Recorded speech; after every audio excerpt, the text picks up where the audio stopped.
What's up guys, YST here and welcome back to another Raid Shadow Legends video.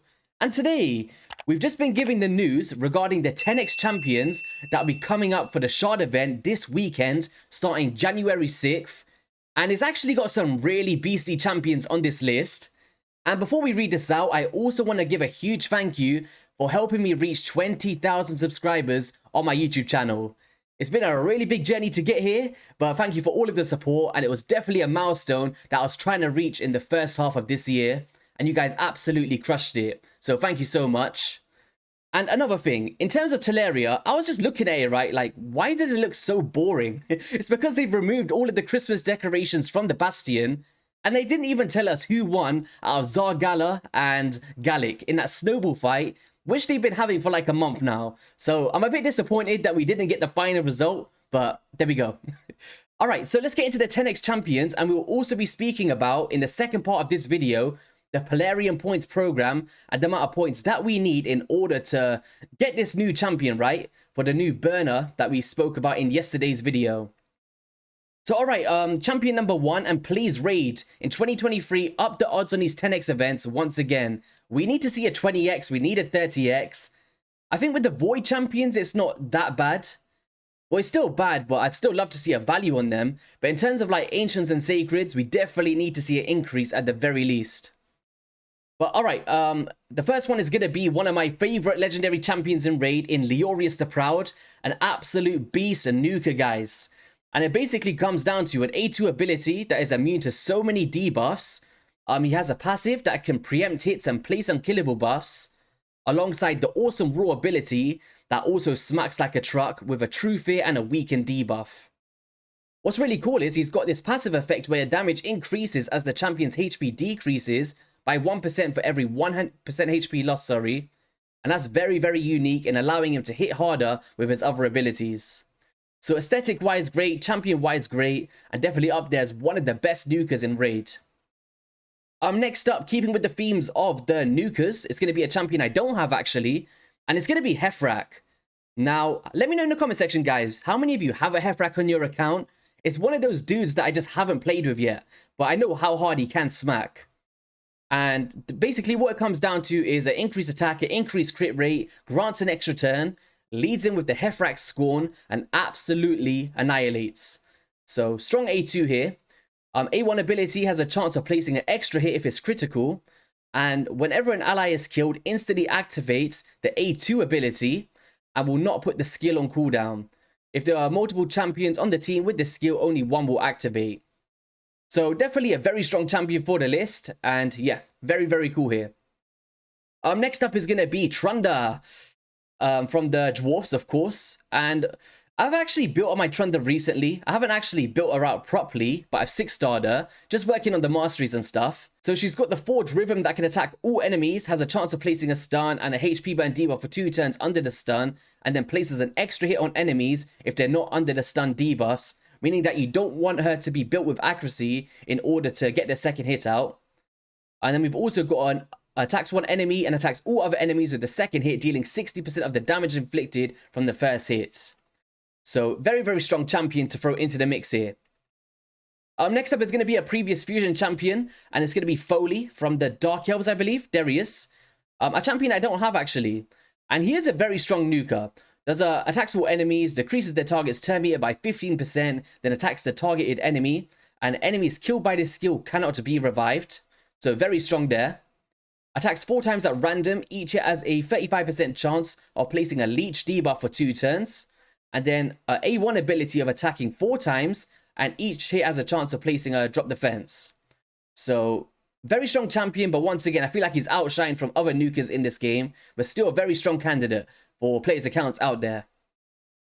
Skullcrown, she's in the mix. A champion that I was chasing for a long time, but now that I've got her, I hardly use her. But very, very strong, right? Attacks all enemies, places an extra hit if the target has more than 50% HP. Has that chance of placing a weaken and the unkillable buff on this champion for 1 turn every time the HP drops below 20%, making her such a pain in the arena, right? So yeah, she makes the list as well. Next up is going to be her counterpart in Sinesha from the... Is she from Knights Rev as well? Oh, she is. There we go. I don't know why I thought it was from separate factions there. So Sinesha, she kind of does the opposite of her Skullcrown, where she places the extra hit on enemies of less than 50%, and it makes a very cool pairing for like faction wars and just progression in this game. She has the putting of skills on cooldown and heals the ally with the lowest HP by 25%, with the Equalizer heal ability, bringing the levels of all allies up to the level of the ally with the highest HP, making this a substantial heal. So yeah, I actually love using Sinesha in faction wars still.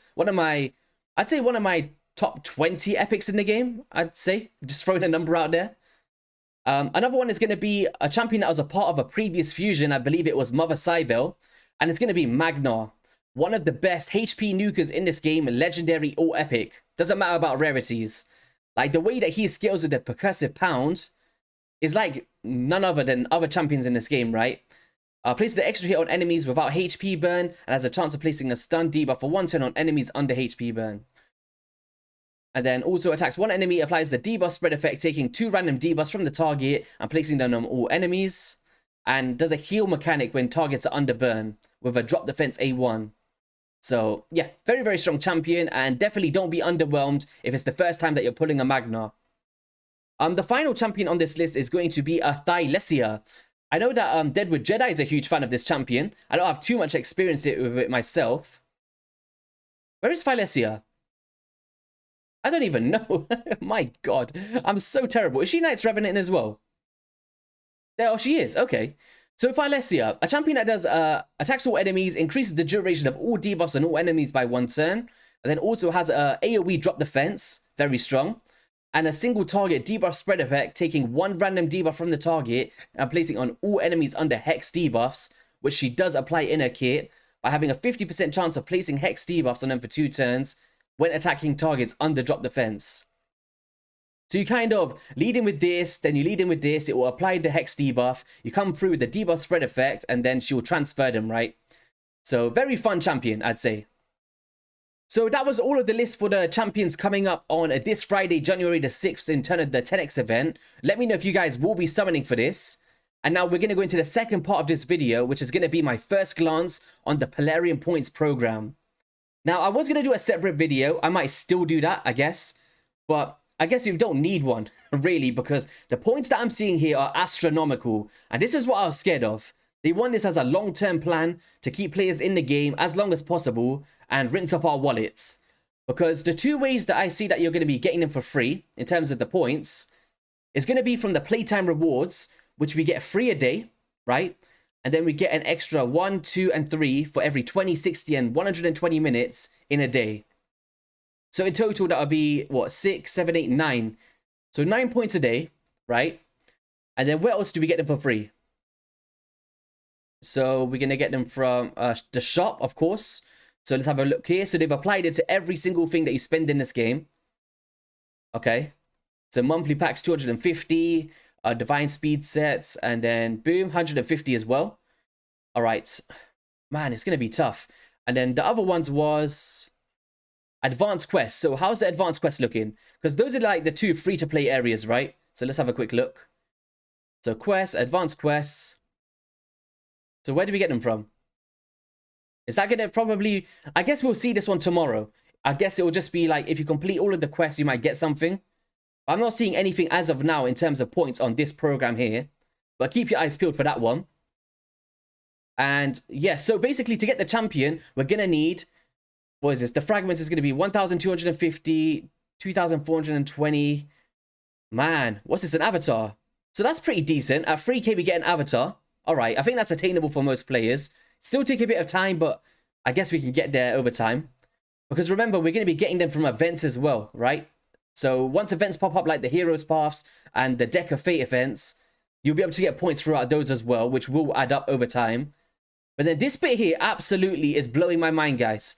They're trying to say $44.99, so £90, 2 per week for 5k points. And we need 25,000 points in order to get the champion itself after spending thousands to get to that milestone.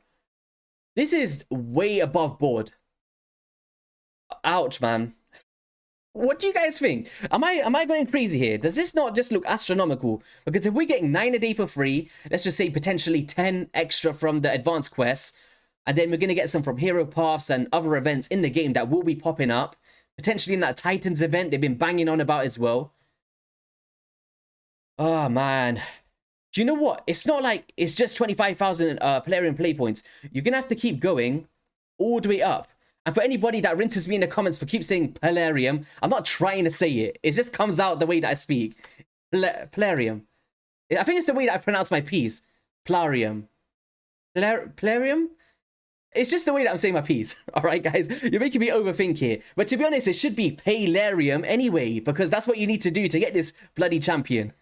Technically, yes, it could be free to attain, but it's going to take you all of those years to get this, man. It's going to be very intensive and a long grind, unless you've got a lot of shards saved up and you bang them out. But what's very interesting here is they're not looking to finish here. They're going to be leading into an artifacts and accessories one once you attain this champion. And there'll be like multi-battles in here. And then we're going to have some speed glyphs and stuff. It just looks very intensive, man. 20k. If you're a spender, I think you'll see a lot of value from this. Don't get me wrong. I think it's still good to have an extra thing on top of rewards that we're getting in the day anyway. Right? We're getting some energy. We're getting some avatars. We're getting multi-battles. And I think it is nice to have in the game. Don't get me wrong. But even this, they couldn't even make this a 6-star awakening. Or split soul. It's just a 4-star one at 25k.